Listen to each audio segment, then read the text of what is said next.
राधे राधे दोस्तों।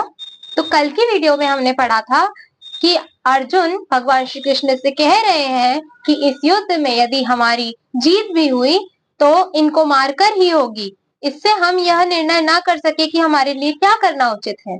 संबंध इस प्रकार कर्तव्य का निर्णय करने में अपनी असमर्थता प्रकट करने के बाद अब अर्जुन भगवान की शरण ग्रहण करके अपना निश्चित कर्तव्य बतलाने के लिए उनसे प्रार्थना करते हैं। श्लोक 7 कार्पण्य दोषोपहत स्वभावः प्रच्छामि त्वां धर्म संपूर्ण चेताः यच्छ्रेयः स्यान्निश्चितं ब्रूहि तन्मे शिष्यस्ते अहम शाधि माम त्वां प्रपन्नम। अर्थात अब मैं अपनी कृपण दुर्बलता के कारण अपना कर्तव्य भूल गया हूँ और सारा धैर्य खो चुका हूँ। ऐसी अवस्था में मैं आपसे पूछ रहा हूँ कि जो मेरे लिए श्रेयस्कर हो उसे निश्चित रूप से बताएं। अब मैं आपका शिष्य हूँ और आपका शरणागत हूँ, कृपया मुझे उपदेश दें। तात्पर्य है कि यह प्राकृतिक नियम है कि भौतिक कार्यकलाप की प्रणाली ही हर एक के लिए चिंता का कारण है। पग पग पर उलझन मिलती है, अतः प्रामाणिक गुरु के पास जाना आवश्यक है जो जीवन के उद्देश्य को पूरा करने के लिए समुचित पथ निर्देश दे सके। समग्र वैदिक ग्रंथ हमें यह उपदेश देते हैं कि जीवन की अनचाही उलझनों से मुक्त होने के लिए प्रामाणिक गुरु के पास जाना चाहिए। ये उलझने और उस दावाग्नि के समान है जो किसी के द्वारा लगाए बिना भभक उठती है। इसी प्रकार विश्व की ऐसी स्थिति है कि बिना चाहे जीवन की उलझने स्वतः उत्पन्न हो जाती है। कोई नहीं चाहता कि आग लगे, किंतु फिर भी वह लगती है और हम अत्यधिक व्याकुल हो उठते हैं। अतः वैदिक वाङ्मय उपदेश देता है कि जीवन की उलझनों को समझने तथा उनका समाधान करने के लिए हमें परंपरागत गुरु के पास जाना चाहिए। जिस व्यक्ति का प्रामाणिक गुरु होता है वह सब कुछ जानता है। अतः मनुष्य को भौतिक उलझनों में न रहकर गुरु के पास जाना चाहिए। यही इस श्लोक का तात्पर्य है। आखिर भौतिक उलझनों में कौन सा व्यक्ति पड़ता है? वह जो जीवन की समस्याओं को नहीं समझता। ब्रह्मदारण्यक उपनिषद में व्याकुल मनुष्य का वर्णन इस प्रकार हुआ है। वो योवा एतदक्षरम गार्ग्य विदित्वा समालोका पृथ्वी कृपण वह है जो मानव जीवन की समस्याओं को हल नहीं करता और आत्म साक्षात्कार के विज्ञान को समझे बिना कुकर सूकर की भांति इस संसार को त्याग कर चला जाता है। जीव के लिए यह मनुष्य जीवन अत्यंत मूल्यवान निधि है जिसका उपयोग वह अपने जीवन की समस्याओं को हल करने में कर सकता है। अतः जो इस अवसर का लाभ नहीं उठाता वह कृपण है। ब्राह्मण इसके विपरीत होता है जो इस शरीर का उपयोग जीवन की समस्त समस्याओं को हल करने में करता है।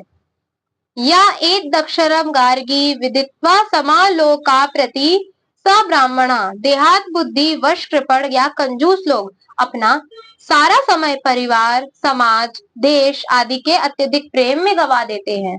मनुष्य प्रायः चर्म रोग के आधार पर अपने पारिवारिक जीवन अर्थात पत्नी, बच्चों तथा परिजनों में आसक्त रहता है। कृपण यह सोचता है कि वह अपने परिवार को मृत्यु से बचा सकता है। ऐसी पारिवारिक आसक्ति निम्न पशुओं में भी पाई जाती है क्योंकि वे भी बच्चों की देखभाल करते हैं। बुद्धिमान होने के कारण अर्जुन समझ गया था कि पारिवारिक सदस्यों के प्रति उसका अनुराग तथा मृत्यु से उनकी रक्षा करने की उसकी इच्छा ही उसकी उलझनों का कारण है। यद्यपि वह समझ रहा था कि युद्ध करने का कर्तव्य उसकी प्रतीक्षा कर रहा था, किंतु कृपण दुर्बलता कार्पण्य दोष के कारण वह अपना कर्तव्य नहीं निभा रहा था। अतः वह परम गुरु भगवान कृष्ण से कोई निश्चित हल निकालने का अनुरोध कर रहा है। वह कृष्ण का शिष्यत्व ग्रहण करता है। वह मृत्यता पूर्ण बातें बंद करना चाहता है। गुरु तथा शिष्य की बातें गंभीर होती हैं और अब अर्जुन अपने मान्य गुरु के समक्ष गंभीरता पूर्वक बातें करना चाहता है। इसलिए कृष्ण भगवत गीता ज्ञान के आदि गुरु हैं और अर्जुन गीता समझने वाला प्रथम शिष्य है। भगवत गीता किसने कही है? कृष्ण, श्री कृष्ण ने। और उसको सुनने वाला प्रथम शिष्य कौन है? अर्जुन। अर्जुन भगवत गीता को किस तरह समझता है यह गीता में वर्णित है, जो अभी हम पढ़ रहे हैं। तो भी मूर्ख संसारी विद्वान बताते हैं कि किसी को मनुष्य रूप कृष्ण की नहीं बल्कि अजन्मा कृष्ण की शरण ग्रहण करनी चाहिए। कृष्ण के अंतः तथा बाह में कोई अंतर नहीं है। इस ज्ञान के बिना जो भगवत गीता को समझने का प्रयास करता है वह सबसे बड़ा मूर्ख है। संबंध इस प्रकार शिक्षा देने के लिए भगवान से प्रार्थना करके अब अर्जुन उस प्रार्थना का हेतु बतलाते हुए अपने विचारों को प्रकट करते हैं। श्लोक 8 न हि प्रपश्यामि ममापनुद्धाद्य चुखोकमुच्छोषणमिन्द्रियाणाम् अवाप्य भूमा वसपत्नमृद्यं राज्यं सुराणामपि चाधिपत्यम्। क्योंकि भूमि में निष्कंटक धन धान्य संपन्न राज्य को और देवताओं के स्वामी बने को प्राप्त होकर भी मैं उस उपाय को नहीं देख सकता हूँ जो मेरी इंद्रियों के सुखाने वाले शोक को दूर कर सके। प्रश्न उठता है कि इस श्लोक में अर्जुन के इस कथन का क्या भाव है। पूर्व श्लोक में अर्जुन ने भगवान से शिक्षा देने के लिए प्रार्थना की है, इसलिए यहाँ यह भाव प्रकट करते हैं कि आपने पहले मुझे युद्ध करने के लिए कहा है, किंतु उस युद्ध का अधिक से अधिक फल विजय प्राप्त होने पर इस लोक में पृथ्वी का निष्कंटक राज्य पा लेना है। और विचार करने पर यह बात मालूम होती है कि इस पृथ्वी के राज्य की तो बात ही क्या, यदि मुझे देवताओं का आधिपत्य भी मिल जाए तो वह भी मेरे इन इंद्रियों को सुखा देने वाले शोक को दूर करने में असमर्थ है। अतएव मुझे कोई ऐसा निश्चित उपाय बतलाइए जो मेरी इंद्रियों को सुखाने वाले शोक को दूर करके मुझे सदा के लिए सुखी बना दे। संबंध इसके बाद अर्जुन ने क्या किया यह बतलाया जाता है।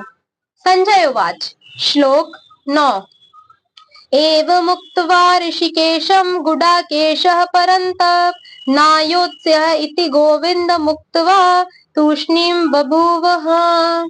संजय बोले, हे राजन, निद्रा को जीतने वाले अर्जुन अंतर्यामी श्री कृष्ण महाराज के प्रति इस प्रकार कहकर फिर श्री गोविंद भगवान से युद्ध नहीं करूंगा यह स्पष्ट कहकर चुप हो गए।